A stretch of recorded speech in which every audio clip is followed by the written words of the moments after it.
Tuesday, July the 23rd City Council meeting. Now call this meeting to order, and I trust that your cell phones have been placed on mute or silence. At this time, I'm going to ask Councilwoman Burrs if she would lead us in the pledge and invocation if she so desires. Sure, please rise and join me.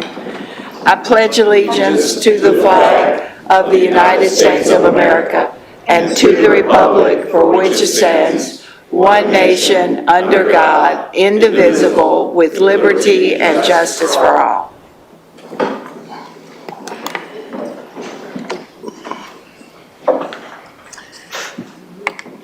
All right, we do have a special presentation this afternoon for one special lady.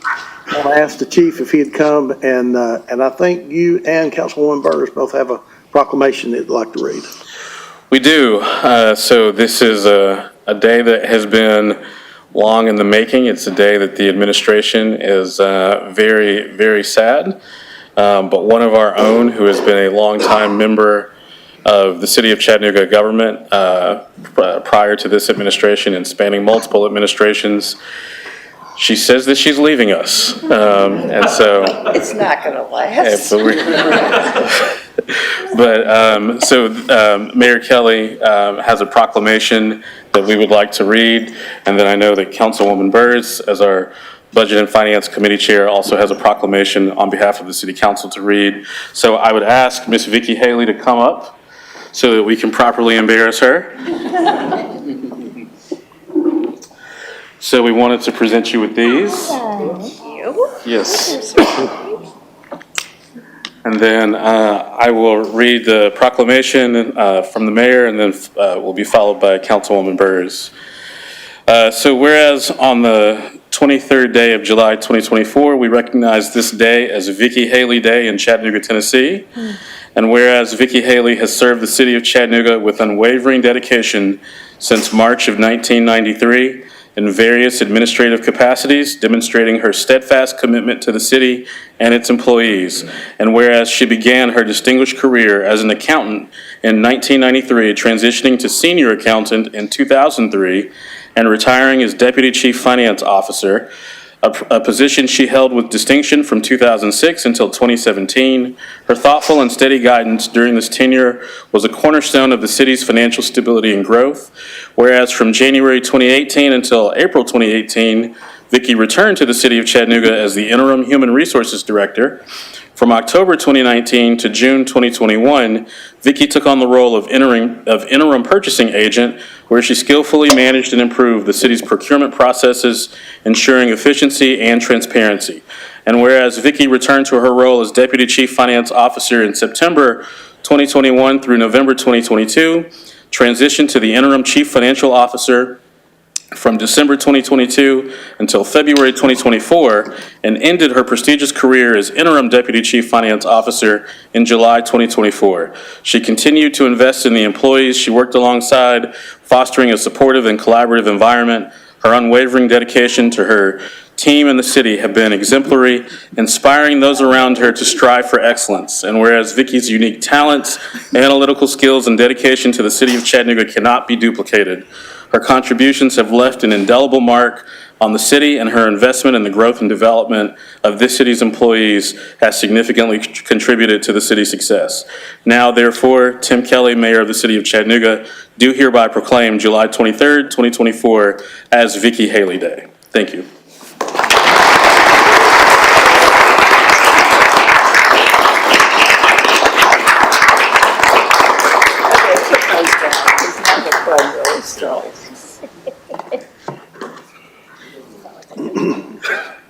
Come on up here. So first of all, you and I have worked together an awful lot. And we have spent a lot of time on the phone talking about things and whatever. Like, how are we going to fix this? You have been a great friend, wonderful. Now, we would give you a gold watch, except the city's cheap. Yeah, that's because you tell us no. But the council wants to do things a little differently, okay? So our proclamation, if you would allow me to read read it. I promise it won't be that long, okay? And you probably will be back at some, every time. All right. So, whereas I, Councilwoman Carol Burge, chair the Budget and Finance Committee, along with all of my colleagues of the Chattanooga City Council, do extol this day, and with one voice, our utmost thanks to Vicki Haley for her many years of willing service to the citizens of Chattanooga. She has held ever-increasing roles, as we just heard, of leadership and inspired many individuals to achieve their best for the city as a whole. We commend Vicki Haley for her constant professionalism and insurmountable experience in public service. Today, we deem Vicki Haley as a world-class citizen and send her off with a happy bon voyage and a job well done as she journeys from the halls of City Hall to a well-deserved vacation in the British Isles. And we are all coming with you, except the city's cheap and they won't pay. Yeah, okay. Now, therefore, the Chattanooga City Council gives a heartfelt thanks to Vicki Haley for 3 decades of outstanding service and dedication to the citizens of Chattanooga this 23rd day of July 2024. It's signed by all of us, me and our wonderful colleagues. You've done a great job and you've been a good friend. Thank you. Can I say anything?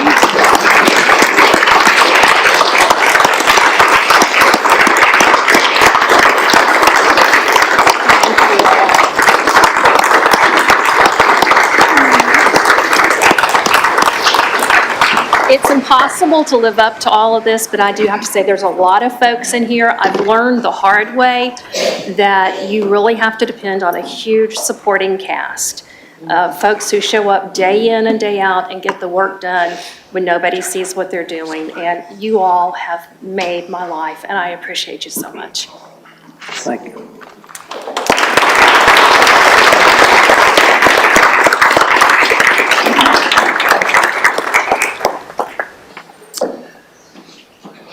Councilman Ledford. Thank you, Mr. Chairman. We can't just let that go so quietly. Vicki, I wanted to say thank you for answering the call.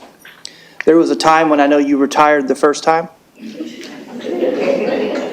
This is the second time, I think, officially. I confirmed with you because that's what I need to do with Vicki, is confirm my information. But you answered the call to come back because you cared about the city. You cared to make sure that, things were in order and that the city ran smoothly financially. And I think that speaks volumes of who you are, your character. I'm proud to call you a friend. I'm going to miss you, but I'm sure because we live in the same general area of town, we're going to keep seeing each other, passing each other. And I wish you absolutely the best in your final retirement from the city. And maybe this time it'll stick. So thank you so much. Thank you, Councilman. All right, moving into our business, could I get approval of the minutes, please? With no objections, the minutes will stand as recorded. I would like to recognize in attendance with us today our city court clerk, Mr. Anthony Byrd. Thank you for being with us here today. When I saw Anthony, that's what reminded me to tell everybody to put your cell phones on silent because his always went off when he was serving with us up here on the city council. So love you, brother.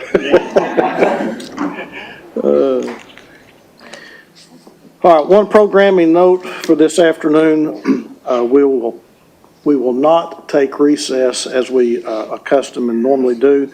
But right after Public Works, Parks and Public Works Committee will just roll right into our order of business this afternoon.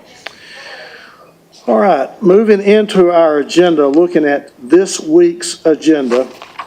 Is there anything on this week's agenda that needs to be brought to our attention under either final or first reading?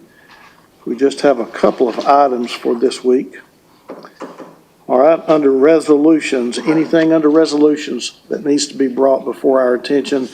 And as I said, we will have a Parks and Public Works, so there's a couple of items that we will cover under that. If there's nothing under this week's agenda, if you'll flip over to next week's proposed agenda.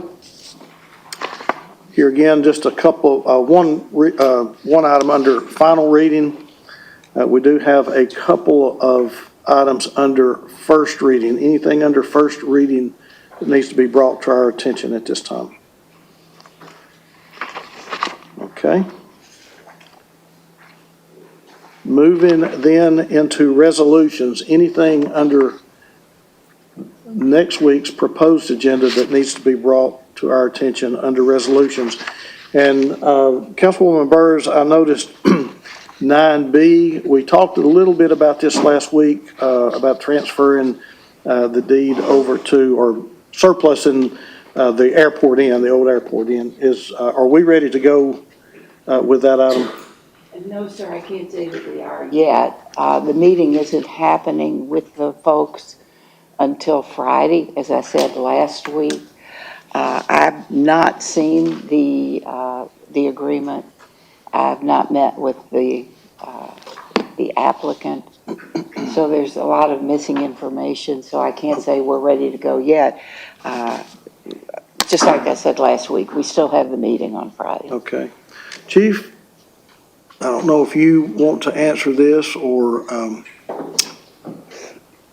Yes, sir. are we under any kind of time constraints for this to be on the agenda for next week? In order for the vendor to be able to apply for low-income housing tax credits, they need to have something on the agenda so that they can have that in their packet. The deadline for applying for that is July the 31st.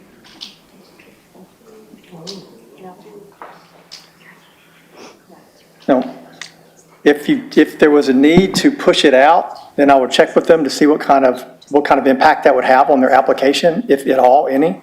And, but it would more than likely have an impact on their application because they wouldn't be able to show that they had the property. Okay, so it seems like I sort of, once again, we're sort of under the gun here to get this approved without having all the details worked out at this point in time. Well, unfortunately, it all came together at the time that the deadline was nearing, and so it wasn't planned that way. Okay. Let me ask you this. We're surplusing the property so that we can donate it. Yes, sir. To this group. And then they are getting a loan, and we're bonding some of this project as well? Is that how? So yesterday, the HEB board met and they passed a resolution of intent to issue bonds for them. So they would be responsible for those, for the renovation of the building. Okay. But they would have to come back to do that once they had everything in order to be able to request the actual issuance of the bonds. Now, say that part again. They have to have all of the renovation done? No, sir. They would have to come back once the bond resolution was for up to $10 million for renovation. Once they had a better idea of the total amount, then they would come back, and that's when they would actually issue the bonds, and then they would move into renovation. Okay, and what assurances do we have once we issue those bonds that the renovation takes place? In other words, what happens if somehow they go belly up during that process? Well, then we would get the property back, and they would be responsible for that, the debt on the bonds. Okay. So it written in the contract, the property reverts back to us? It does. Okay. All right. Councilwoman Burrs, anything else? Well, I did neglect to say that I won't be here next week, so it'll be on you all. Obviously, I would prefer that we have all the information, or that you guys have all the information first, but it's going to be totally up to you next week. Okay. All right. Thank you, Richard. Councilman Ledford?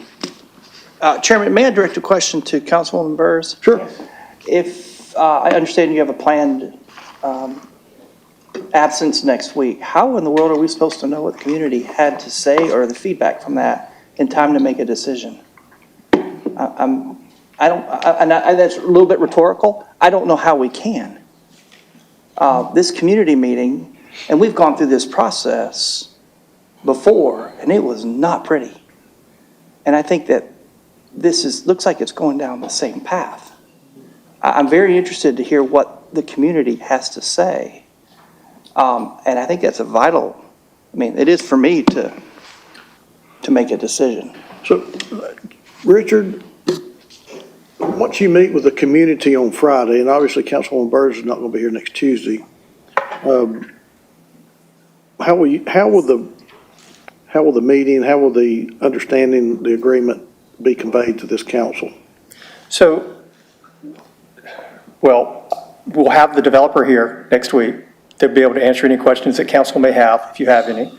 And after we meet Friday with the group in District 6 about the project, then I'm assuming that they would convey their concerns to Councilwoman Burrs at that time. Well, let's don't assume. That's what we're trying to eliminate at this point, is any assumptions.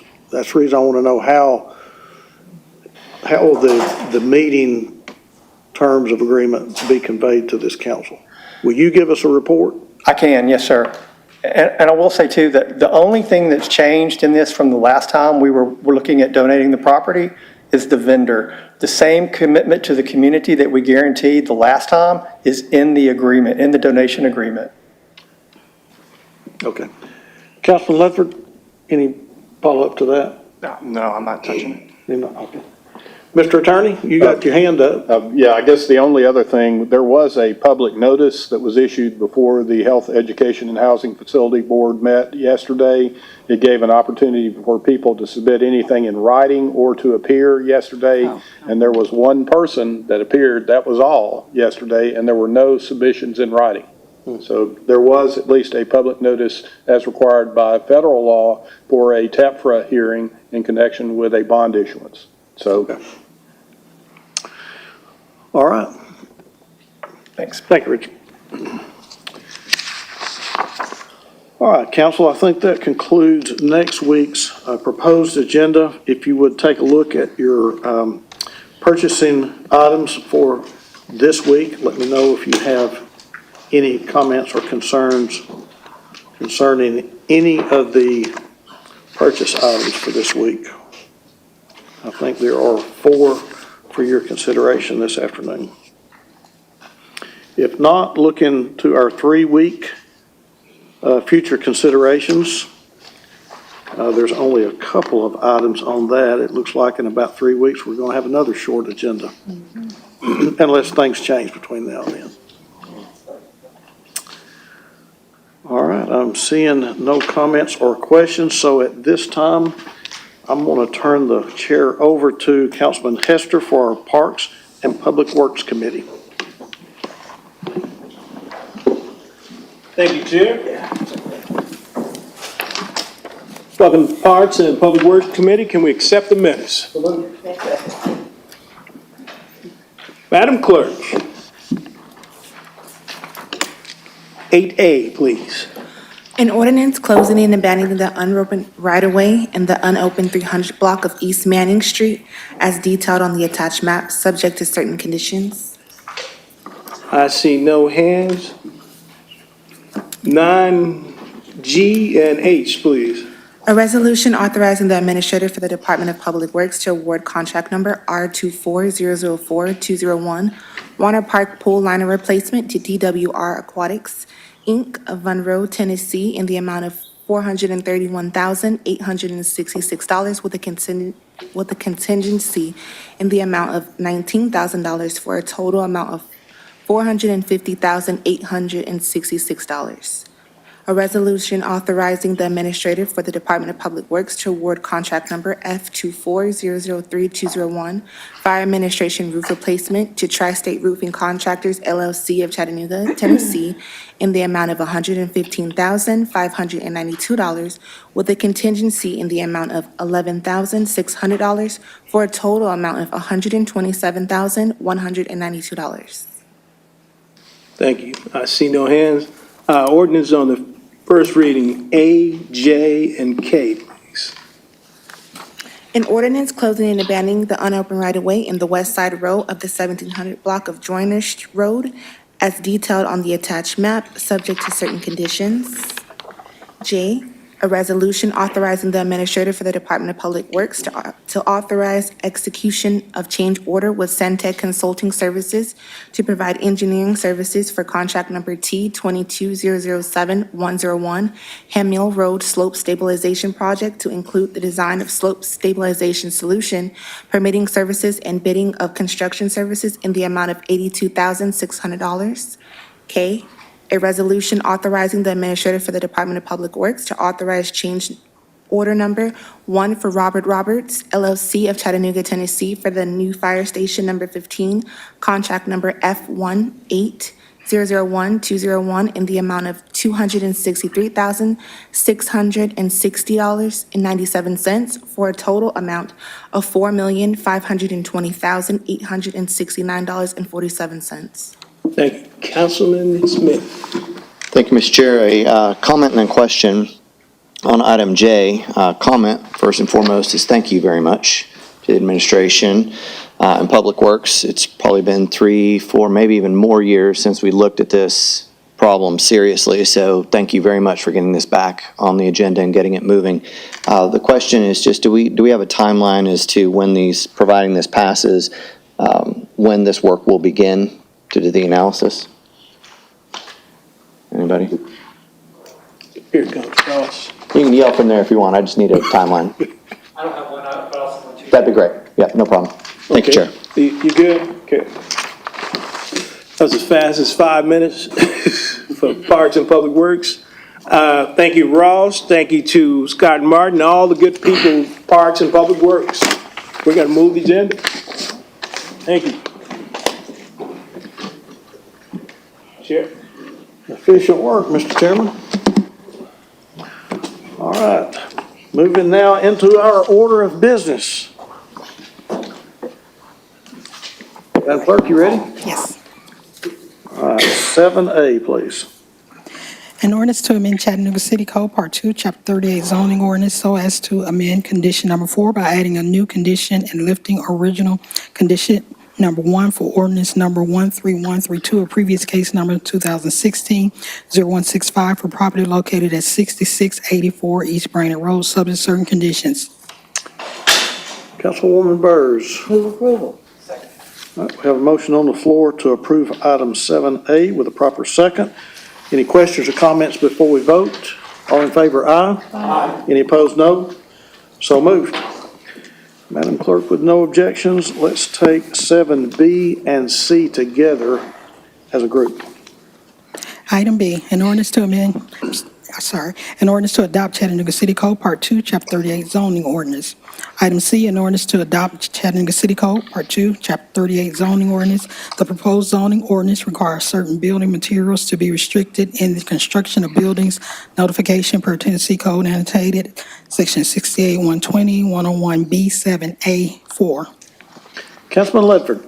Mr. Chairman, I move to approve on final reading both alternate versions. Second. We have a motion on the floor to approve the alternate version of both 7B and C with a proper second. Any questions or comments before we vote? All in favor, aye. Aye. Any opposed, no. Motion carries. Thank you so much for your work on that. Moving now to ordinances first reading. Madam Clerk, 8A, please. An ordinance closing and abandoning the unopened right-of-way in the unopened 300 block of East Manning Street as detailed on the attached maps, subject to certain conditions. Councilwoman Hill. Thank you. I move to defer this until August the 6th. All right, we have a motion on the floor to defer until August the 5th with a proper second. 6th, I'm sorry. August the 6th. We won't be here on the 5th, I guess. No, we should do it on the 6th. Yeah, okay. All right. We have a motion on the floor to defer until August the 6th with a proper second. Questions or comments before we vote? All in favor, aye? Aye. Any opposed, no? So moved. Now moving into resolutions. Madam Clerk, with no objections, let's read 9A, B, and C together. Item A, a resolution confirming the reappointment of J.T. McDaniel to the Board of Zoning Appeals for District 9 with a term beginning on July 24, 2024, and ending on July 23, 2027. Item B, a resolution confirming the appointment of Oliver Parks to the Community Advisory Committee, Region 10, Washington Hills, with a term beginning on July 24, 2024, ending on July 23, 2027. Item C, a resolution confirming the appointment of Robert Thomas to the Community Advisory Committee, Region 10, Washington Hills, with a term beginning on July 24, 2024, and ending on July 23, 2027. What's the pleasure of the council? We have a motion on the floor to approve items 9A, B, and C with a proper second. Questions or comments before we vote? All in favor, aye. Aye. Any opposed, no. The ayes have it. Moving now to the mayor's office. Madam Clerk, if you would, items 9D, E, and F together as a group, please. Item D, a resolution confirming Mayor Kelly's reappointment of Dion Jenkins to the Library Board for a term beginning on March 10, 2024, and ending on March 9, 2027. Item E, a resolution confirming Mayor Kelly's appointment of Amy Loudermilk to the Library Board for a term beginning on July 24, 2024, and ending on July 23, 2027. Item F, a resolution confirming Mayor Kelly's appointment of Lori Stenger to the Library Board for a term beginning on July 24, 2024, and ending on July 23, 2027. Pleasure of the council. All right, we have a motion on the floor to approve items 9D, E, and F with a proper second. Do we have any questions or comments before we vote? All in favor, aye. Aye. Any opposed, no. Motion carries. Moving now into Parks and Public Works, Madam Clerk, 9G and H together. Item G, a resolution authorizing the administrator for the Department of Public Works to award contract number R24004-201, Warner Park Pool Liner Replacement to DWR Aquatics, Inc. of Vonore, Tennessee, in the amount of $431,866 with a contingency in the amount of $19,000 for a total amount of $450,866. Item H, a resolution authorizing the administrator for the Department of Public Works to award contract number F24003-201, Fire Administration Roof Replacement to Tri-State Roofing Contractors, LLC of Chattanooga, Tennessee, in the amount of $115,592 with a contingency in the amount of $11,600 for a total amount of $127,192. What's the pleasure of the council? We have a motion on the floor to approve items 9G and H with a proper second. Questions or comments before we vote? All in favor, aye. Aye. Any opposed, no. So moved. Moving now into purchases. Ms. Julia. Good evening, council. Good evening. We have 4 purchases recommended for approval this evening. The first 3 are from the Fleet Management Division of Public Works. The first is a new blanket contract for Harley-Davidson Police Motorcycles Maintenance and Repair Services. This will be a 4-year agreement not to exceed $61,000 per year. Due to receiving no bids, this was re-advertised and 1 bid was received. The award will go to White Lightning Harley-Davidson. The second, also from Fleet Management, is a 2-month extension with Sweetwater Valley Oil Company to September 26th of 2024 for bulk fuel to coincide with the bulk fuel delivery contract to give time for rebidding that contract. No additional funds will be added at this time. The third and final from Fleet Management is a one-time purchase from Blue One Energy Equipment for the installation of a new 12,000-gallon AST above-ground fueling system at the Wood Recycle Center. This purchase will be using Sourcewell contract number 092920-TAN for a total of $247,672. And our fourth and final purchase is from the Mobile Communications Division of the Fire Department. This is a new blanket contract for Motorola Solutions System Upgrade Services for Motorola Solutions. This is a sole source purchase and will be a 4-year agreement with an annual cost estimate of $52,918.94. Councilwoman Burrs. I move to approve. All right, do I have a second? We have a motion on the floor to approve this evening's purchases with a proper second. Questions or comments before we vote? All in favor, aye. Aye. Any opposed, no. Motion carries. Thank you. Moving now into committee reports. Councilwoman Coonrod. Councilwoman Noel. No report. Councilwoman Dotley. No report. Councilman Smith. No report, Mr. Chairman. Councilman Ledford. No report, sir. Councilman Hester. We did meet today, we'll meet again in 2 weeks. Thank you. Councilwoman Burrs. No report, sir. Vice Chair Hill. No report. Thank you. That was easy. We come to our time in the agenda that we recognize persons wishing to address the council this afternoon. So if anyone would like to come forward at this time and address the council, I'm going to ask the attorney if he would read the rules for doing so. Yes, sir. At the end of each council business meeting, the chair will recognize members of the public who wish to address the council, and here are your rules. Each speaker wishing to address the council can only be recognized at the microphone up front provided for that purpose. Can't have more than 3 minutes to speak, and you can address the council only upon matters within their legislative and quasi-judicial authority and not on matters which are not under their authority or regulated by other governmental bodies or agencies. Can't use vulgar or obscene language nor use the floor to personally attack or personally denigrate others. Address your comments to the council as a whole and not towards individual council members. And lastly, do not engage in disorderly conduct or disrupting a public meeting, which is prohibited by Tennessee law. Someone commits that offense if a person substantially obstructs or interferes with the meeting by physical action or verbal utterance with the intent to prevent or disrupt a lawful meeting or gathering. Having stated those rules, please go ahead, Mr. John. Hey, John, District 9. I'm here today in part because of an article that came out in the Times, and I want to make myself more available and upfront on how I can help change and be a part of the solution. To summarize the article, right now we're at 76 pedestrian and cyclist incidents involving cars. These crashes are actually an uptick from last year. So despite having a banner record-setting year last year for pedestrian deaths, we're still breaking a record this year for incidents overall. This is a 25% increase over last year, and we're on pace for 154.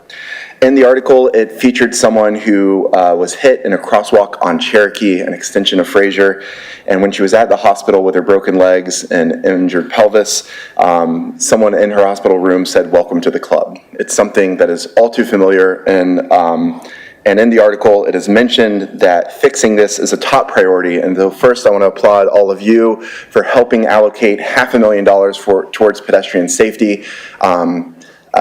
Chris Carmen and Brandon Sutton, city planners who are working with that budget, are some of the best and brightest that Chattanooga has, and I anticipate that in the future we will see a decrease from this.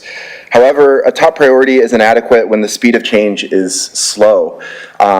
We don't have money to do it, and so we're paying with time, and time is taking lives.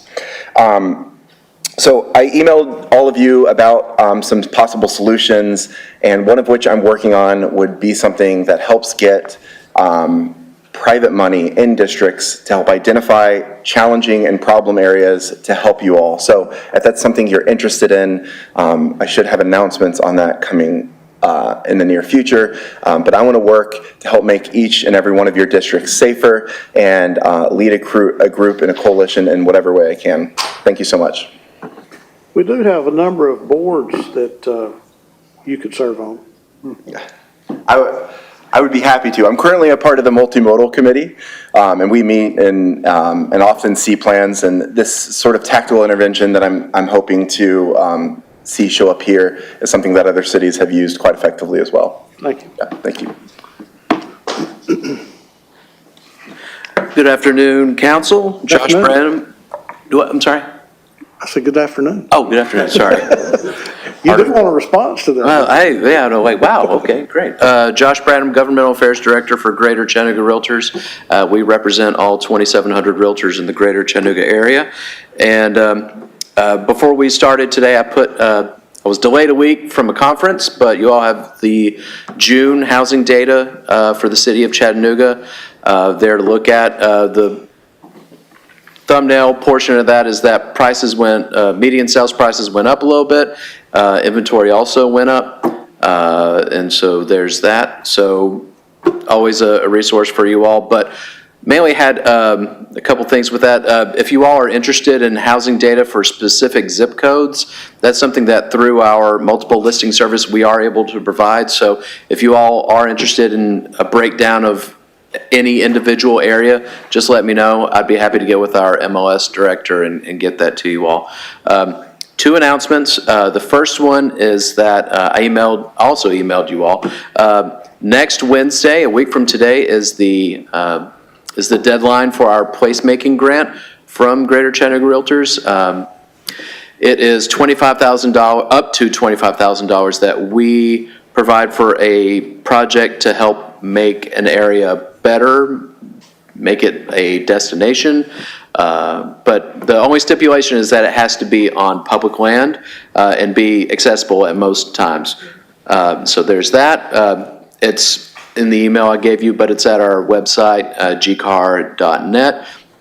The second announcement, last one, is that we have a meeting with our membership. It's called Red, White, and Thank You. It's with our realtors, and it'll be on Thursday, August 22nd. I will send you all invitations as soon as I figure out Canva stuff.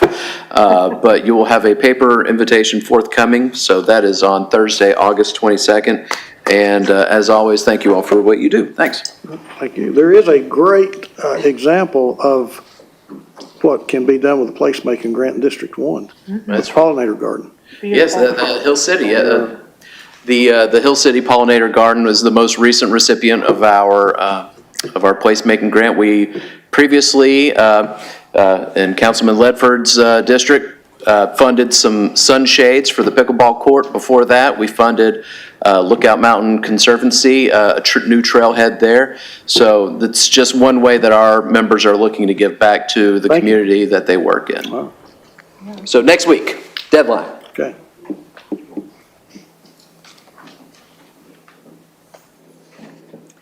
Good afternoon. Good afternoon. Janice Gooden, District 8. I was not going to say anything, but I would be the one that attended the HEB meeting yesterday. And I am really disappointed with the disconnect. There was a presentation by the group. There was a discussion about the process, concerns, what do we do? We really want affordable housing. This sounds good. I just don't understand. Thank you. Anyone else that would like to address the council this afternoon? Council, I am not seeing anyone else. What's your pleasure? So moved.